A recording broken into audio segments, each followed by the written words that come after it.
verses that talk about how one day feels like it's 50,000 years down here. When you look at all of these models of the universe and stuff like that, you see how time exists in different spaces in time. You can see that here and now. If you were to go to Jupiter, the amount of time it takes Jupiter to do one orbit around the sun is 12 years. On Jupiter, it's 1 year, but on Earth, it's 12 years. If you were to go to Saturn, the amount of time it takes Saturn to go around the sun is 29 years to our 1 year. Same thing for Uranus. Uranus is 84 years. You know, the brother Muhammad has some children, they're not more than 10 years old. But if they were to be born on Uranus, they'd be almost 1,000 years old.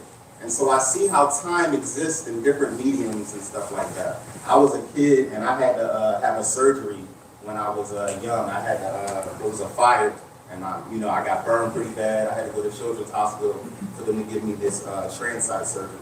And I remember that before I went under, the doctor was like, okay, Edward, I want you to count back from 99. I was like, okay, 99. And then I was asleep. And then it felt like I woke up 5 seconds later. I remember waking up and feeling like I didn't go to sleep at all. Did the medicine work? What happened? And they were wrapping my leg up. Now, if you had asked me, Edward, how long were you asleep? I would have said 10, 15 seconds. The doctor was like, nah, you was out for about 3.5 hours. And so when Allah tells me, when I bring you back, it's going to feel like an hour, I've seen so many examples of that in my own life when I look to the stars and the universe. So I believe him when he says that. I know that's, ain't no cap on it. And so I see all these examples, I'm certain of this meaning. And so, how do we die? There was a conversation I was having with a young brother one time, and we were talking about dying like men and living like men. And what is it to live like a man and to die like a man? How do we die? How do we die well?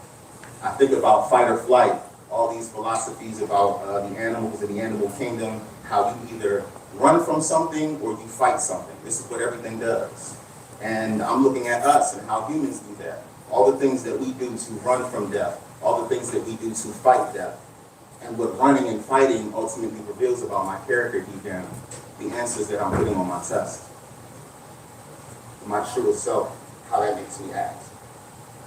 I've worked in a hospital, and I've seen a lot of people pass away. I've had a lot of people in my family pass away. And so I've seen how people have these debates and conversations with themselves because you can't really face that stuff. But we are different. We contemplate these things. We aren't creatures beholden to fight and flight. We're above that. I'm a man. I face death. I contemplate death. The angel of death knows me. He follows me. Knows us well. It is said that the angel of death circles over every human being 2 times a day. Twice a day, the angel of death circles over all of us. That's some pretty interesting stuff. And so I know this is a reality. All I can do is choose how I respond to that, to not be in denial when I get the notice, to face that. I had somebody that I was teaching like a year ago, and we used to go back and forth about all of these tenets of the Islamic religion.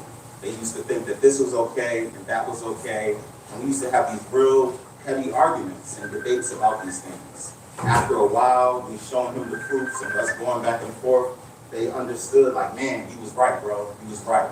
And they completely transformed, a completely different person from how he used to be when he thought he could do certain things before him, of those of us who argue. And I say to him now and to other people, like, you have these arguments with me. When the angel of death comes, there's no debate, there's no argument, there's no conversation. There's a verse in the Quran where Allah says that the angels of your Lord are those who execute his commands without flinching. To me, that's one of the coldest verses. You look at one of these gangster movies, you'll see when the boss gives his men a strict order. Go do this, go do that, go kill this person, go kidnap that person. And the guy will feel bad and he won't do it. He'll say, man, I can't do that, and he'll buck on that, or he'll fight against him, or whatever the case may be. But these angels, no matter what that command is, they will not flinch at executing this command. I think that's, that's real unique. So it's no arguing with him. Allah gave him time, but some of us don't have that. There's no debate, there's no money that you can pay, there's nothing that you can offer. The people who will beg to be sent back, send me back. I promise I'll do good. And it's like you can't do that. Pencils down, test is over. There are moments sometimes when I think about those verses who talk about the people who are in the fire, people who are in this situation or that situation with their punishment. And they're saying, send me back to earth. Give me an opportunity to do the right thing. I'll go up there and I'll do good deeds. I'll pray to you. I'll be devoted. I'll do all of the things that I'm supposed to do. I'll be a good Muslim. And it said, if I were to send you back, you'll do the same stuff. How we were talking about time earlier is crazy. This isn't something that I wholeheartedly believe, but just a mental exercise to help me understand some things. Sometimes I think, well, what if we're already in hell?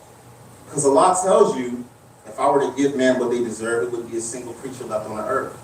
So technically, we've already done things worthy of hellfire. What if you're in that flame and you're begging to be let out? And they said, you know what? Okay, I'm going to let you go back to earth, and I'm going to let you be a good Muslim, and I'm going to let you try to do the right things to get to Jannah. And so sometimes I feel like that's what my life is. This is my second chance. This is my opportunity. Don't mess this up ever. So your whole life, how you live it, that's how you approach death. To live righteously as a Muslim, to be a solid Muslim person, this is living righteously. And by doing this, understanding these things, this is how you die like a man, or die like a woman, for my sisters well with us. And to not die except in a state of Islam. أقول ما تسمعوا واستغفر الله أقول لكم واستغفره إنه هو الغفور الرحيم.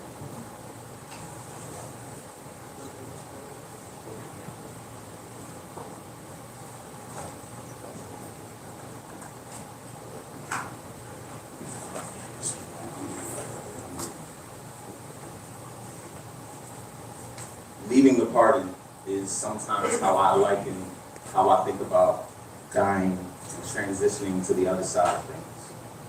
Because life is a party. If this was all a function and it's time to go, right? Say the angel of death comes up here and they said, all right, Edward, it's time to go. And I don't want to leave. So I'm kicking and screaming. I'm cussing, I'm fussing, I'm making a scene. And what that says and what that reveals about what's really in my heart. And no one can help. No one can do anything. And if you see them, you probably couldn't. Some of y'all in here, I feel like y'all my solid men. If you see me in a crunchy situation, you will pull up and show out and help me fight my battles. But if it was the angel of death, you'd be staring at the floor. You wouldn't answer none of my pleas. And that's ain't nothing wrong with that. I'd be the same way. And so if I'm leaving like that, do you think I want to go wherever they're taking me? Versus when that visitor comes and I handle that with grace and dignity because I was prepared. I knew this day was coming. I took my belongings, I passed them out, and I let everything go because I knew this meeting was going to come. And that's what we're preparing for. This is why you have abandoned your work to come and die with our Akhirah, because you are preparing to meet your Lord one day. Now, I get nervous and I have fear about these things, but I feel like that's not a bad thing. If you still can be courageous and have fear, but still be ready to face these things anyway, despite all of that. Now, I was having a conversation with the Imam a few days ago, and because when we talk about death a lot of the times, we relegate it to, I'm going to think about that later. I'm going to think about that when I'm older, at a different place in my life, for one thing or another. And one of his friends, his brother Ali, his son, this was a while ago, he didn't come to the Jummah prayer. So the Imam went and he was visiting his friend, and he happened to see his friend's son. He was talking to him about that. Don't think that you're exempt from this. Think about these things. Don't think that because you're young, he's giving us the conversation that we would all get from our father figures in our lives. This man was 20 years old. He had this conversation with on a Friday. By the following Tuesday, he was gone. He had died in his sleep. 20-year-old man. I could think of plenty of examples where there's some healthy football player, some healthy basketball player, 18, 19, 20 years old, and he just drops dead.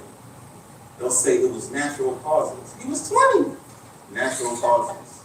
So this is something that we all need to think about, regardless of your age, young, old, everybody in between, to not think that you're above this. And this ain't just a car accident or somebody getting shot. When it's your time, you can just get called.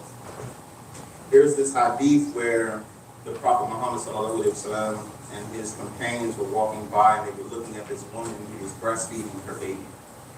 And he was saying, look at this woman breastfeeding her baby. Do you think that she would take that baby and throw him in a pit of fire? And they were all like, nah, man, heck nah. You couldn't imagine this woman who's a mom doing something like that to her baby, right? And so understand that Allah loves you so much more than that. You know, the hadith about how there are all these different parts of mercy, only one piece of mercy that's sent down to the earth, and 99 remaining pieces is with Allah. So Allah loves me more than that woman could ever love her baby that she's breastfeeding. So when I think about that in that regard, I know that Allah loves me. I know that He doesn't want to punish me or put me in the fire or have a horrible reality for me. But I still need to be on top of my stuff so I can be in the right place when I'm being. Death isn't all doom. Allah warns you of Himself, and the way to avoid that punishment is to turn to Him, to seek His help, to seek His forgiveness, to seek His protection. Run to Him instead of running away, instead of running away from death. There was this sheikh I was listening to in Australia, and he was telling this story about how he was with his daughter, his 3-year-old daughter, and she had did something wrong. So he yelled at her, and he made a face, he glared at her. And the daughter, thinking that she was in trouble, got scared, and she ran to her father. And she jumped in his lap. And he's telling the story, he's like, what could I do in that moment? But to hug her, and to console her and tell her everything is going to be okay.